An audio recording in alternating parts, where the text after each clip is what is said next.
एपटे आज रथयात्रा प्रस्तुति समीक्षा करेंगे मुख्यमंत्री मोहन चरण मांझी दिन 11 पुरी पौर सदन में करेंगे समीक्षा। उपमुख्यमंत्री आईन मंत्री और अन्य मंत्री आलोचना करेंगे सीएम।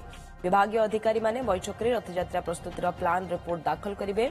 परिवहन परिमल स्वास्थ्य आईन श्रृंखला रेल चलाचल आदि प्रसंग में प्रस्तुति संपर्क में मुख्यमंत्री को अवगत कर श्रृंखलित नीतिकांति रथयात्रा आयोजन आईन श्रृंखला व्यवस्था और भक्तों श्रृंखलित दर्शन नहीं प्रतिटी व्यवस्था संपर्क में पुंखानुपुंख आलोचना करेंगे सीएम मोहन मांझी।